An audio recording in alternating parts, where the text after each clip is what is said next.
Coming up this hour, pro-weekend loyalists take over PDP secretariats, demand INEC's recognition.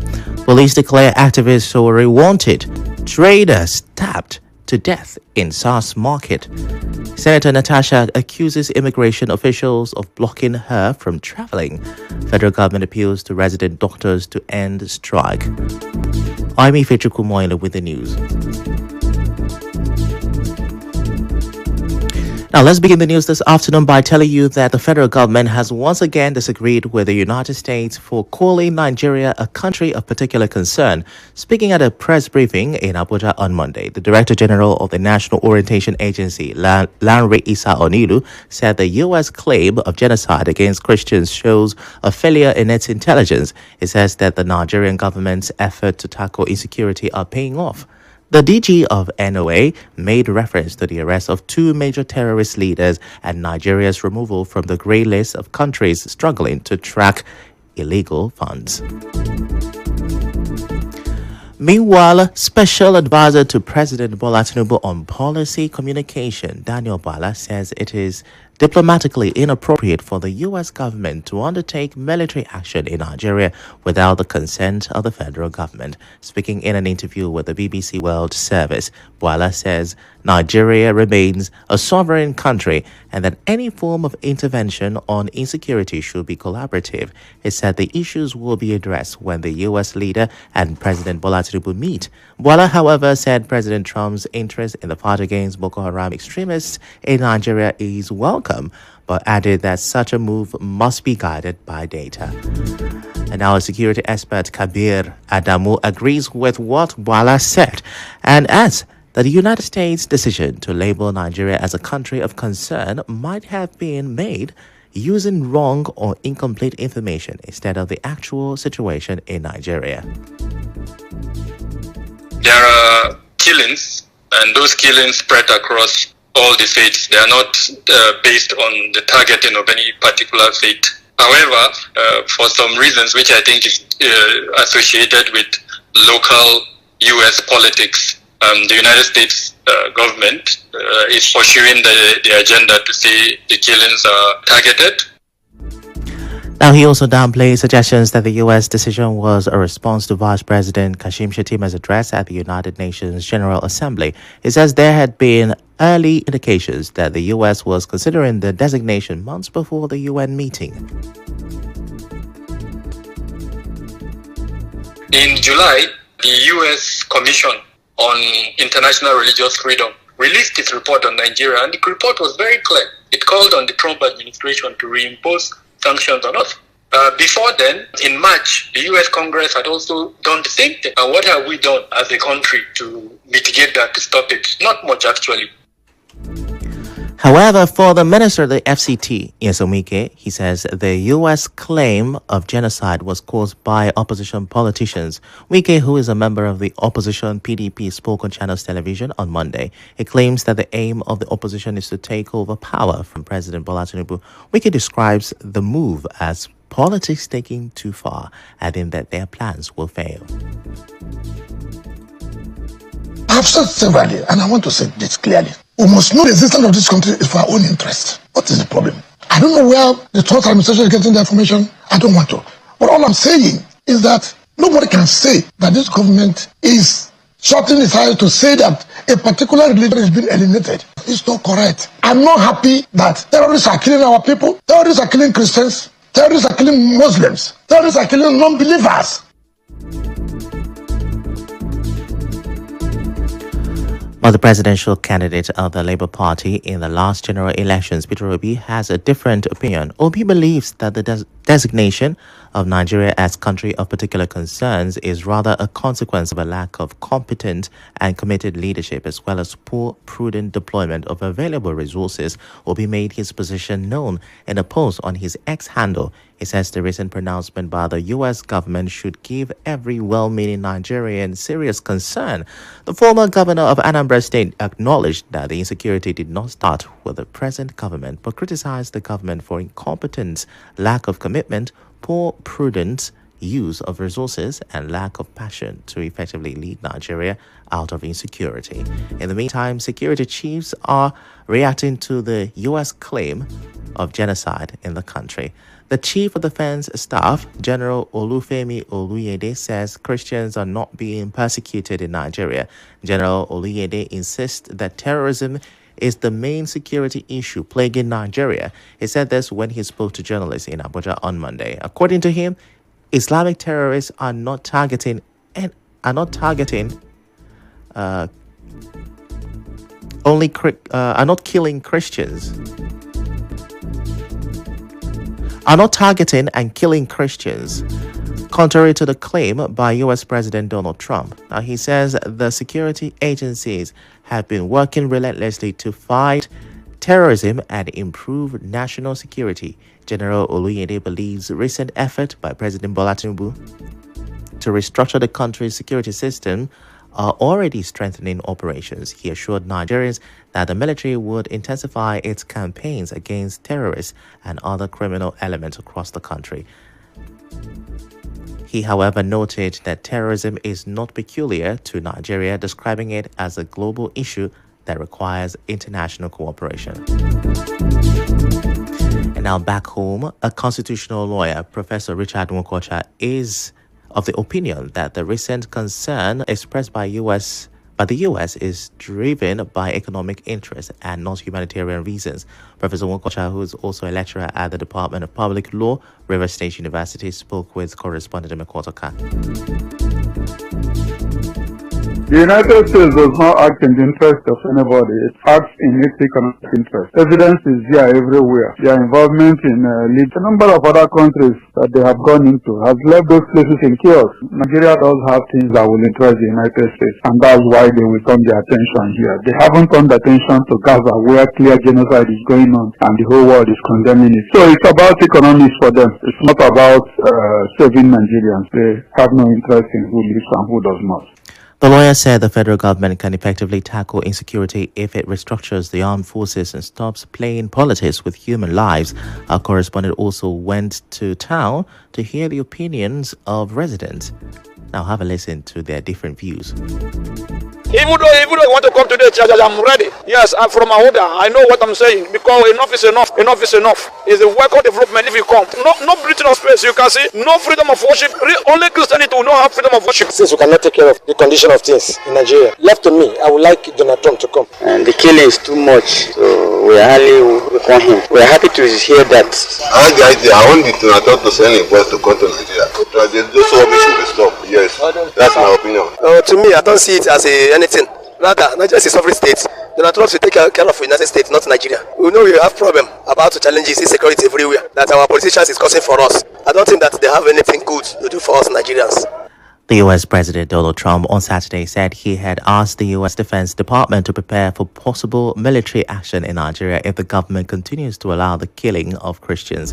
Still talking about security meetings, the National Security Advisor, NSA, Nuhu Ribadu, on Monday met with service chiefs and heads of security and intelligence agencies. The meeting is over the threat by the U.S. President Donald Trump to deploy military to Nigeria over allegations of Christian genocide in the country. Monday's meeting comes amid a report that the Chadian president announced the closure of its border with Nigeria. Now, President Muhammad Idris Deby Itno directed the move following intelligence reports that armed groups from northern Nigeria were planning to cross into Chad. In other news, the senator representing Kogi Central, Senator Natasha Aboti-Oduaghan, is alleging that immigration officials at the airport prevented her from traveling abroad.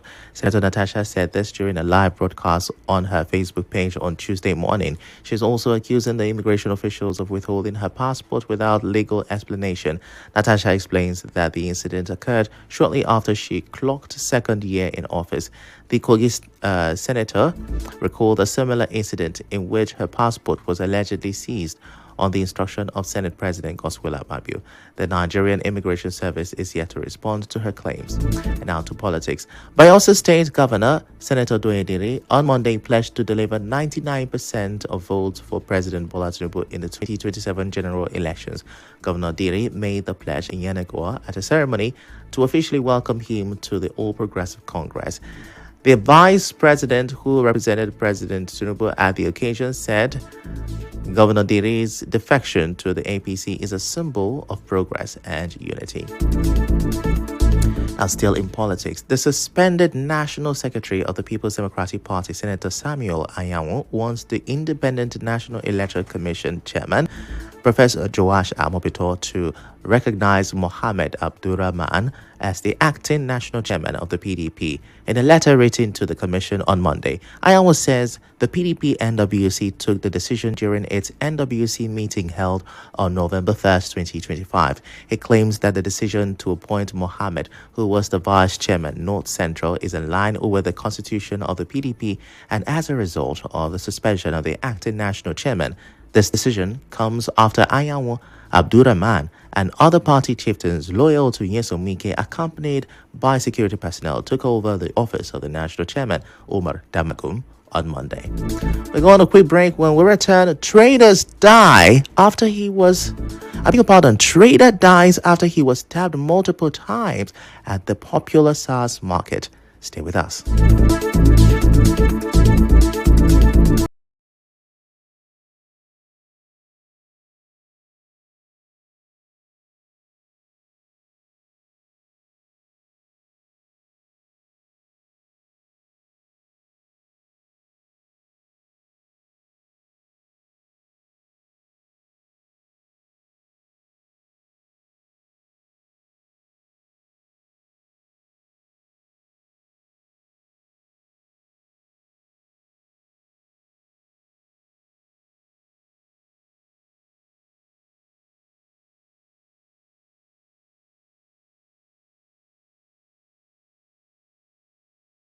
Activist and politician Muonyili wanted over alleged plans to incite public disorder and obstruct major roads across the state. The Lagos State Commissioner of Police, Olokundare Jimo, declared him wanted on Monday while addressing journalists. He said Sowore should surrender at the nearest police station or face arrest wherever he is found. In other news,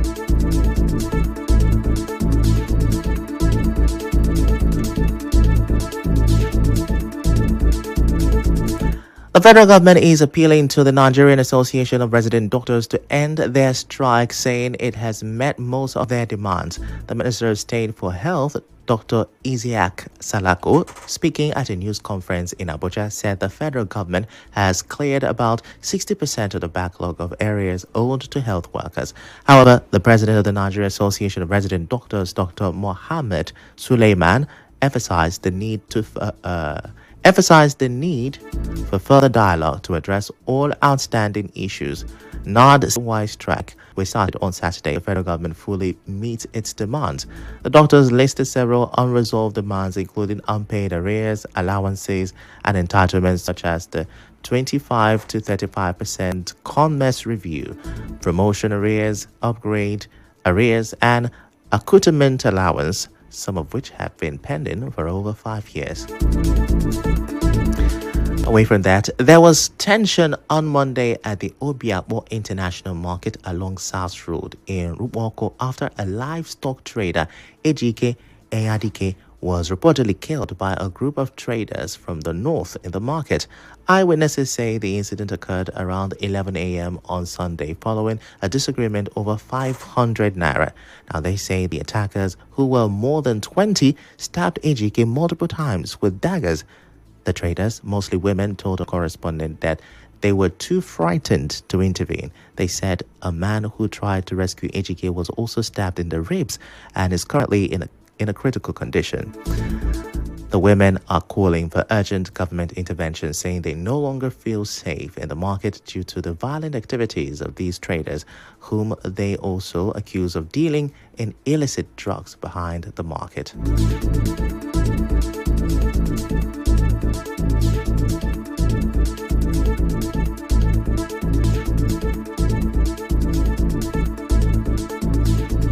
One don't die, one still there for hospital, for coma. They leave our market. For us, so that peace go reign. For now, they don't shut down our market. So what peace? Women, they cry. Since yesterday, where this boy died. It start this way everywhere. More than 20 people. On the draw, everybody, not everybody that will come to 500 naira. We cannot leave our things and meet it the following morning. Breaking our show, stealing our things. We don't need them again in this market. We don't need them. They're back there. They're selling drugs, eyes everywhere. So we don't need them again. Let them go. Leave us alone. They rape and colors, cocaine, all types of drugs. The chairman of the Traders Union at the SARS market, CP Oburu, said Ejike was pronounced dead on Sunday at the Ruboko Primary Health Center. When I got the call while I was in the church, I ran down to the scene of crime and I discovered that he was not having life in him. The doctor confirmed me dead when we rushed him to the hospital. So from there, we went to the police. When I met the DPO said we should take the body to the mortuary. So the DPO gave us a patrol team. We returned back this morning. The market women staged protest to the council. He said the police and the Obiakpo local government chairman have since sealed the market and made several arrests. According to him, the market will remain closed until further notice. We met at the council. The local government chairman promised to make a quick intervention to arrest the situation and to get the people involved arrested. He sent men. We have troops here, men from civil defense, DSS, anti-cultism, Rumokoro special area. We have been able to make arrests of some persons and now the place is calm. For now, the market is under key for the moment until further notice. When our correspondent visited the scene, the suspected traders were not seen around the market. And now the Omako Eche has planned to introduce an accountability forum where political office holders from Eche will be required to give periodic accounts of their stewardship to the people while in office. President General Obako Eche Silas Ayamu made this known when he led Obako Eche executive, including the elders and opinion leaders of Eche, on a courtesy visit to the chairman of Eche local government area, Chima Boniface Njoko. Dr. Ayamu said under the Accountability Forum, political office holders, particularly chairmen of both Eche and Omoma local government councils, will have the opportunity of telling their people what they did with their federal allocation. He said Eche people have the right to know how their commonwealth is being utilized, as every kobo of the council belongs to them, while the council chairman serves as the trustee. While the council chairman serve as the trustees to the funds. The President General of the group urged other public office holders in Eche to key into the initiative and showcase the achievements recorded in their respective offices. The President General lauded the developmental initiatives of the Eche Council Chairman, particularly his rural electrification program and the transformation of the Okehi Council Secretariat, which he said was in a total mess before the chairman's assumption of office. He also commended the Eche Council boss for intervening in the various chieftaincy and communal disputes, assuring that Obako Eche is prepared to collaborate with him in finding lasting peace in the affected communities. And now we bring you news from around the world.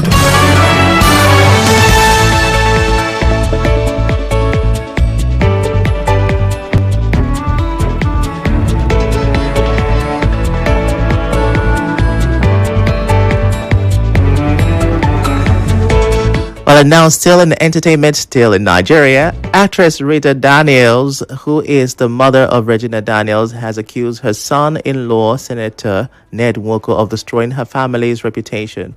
Rita, who is also an actress, says Senator Nwoko tarnished their family's image despite the support they gave him in the past. She reveals that Regina contributed $50,000 to his election campaign, while she herself invested both money and effort in his political ambitions.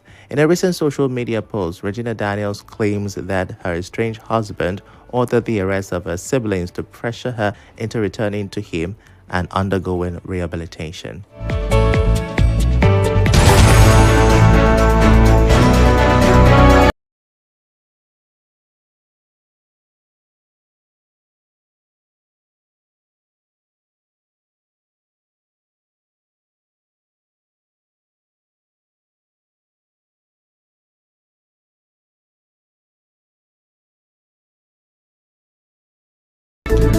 On the news this afternoon, you heard pro-Wike loyalists have taken over the PDP secretariat and are demanding INEC's recognition. We told you that the police have declared activist Muonyili Sowore wanted. We reported that a trader has been stabbed to death in SARS market. You heard that Senator Natasha has accused the Nigerian immigration of blocking her from traveling abroad, and we told you that the federal government is appealing to resident doctors to end their strike. Well, the news was edited by Ifunanya Obeme Ndukwe. To reach the news team, send an SMS or WhatsApp to 0808-721-7215. I'm Ifechukwu Muonyili. Many thanks for listening.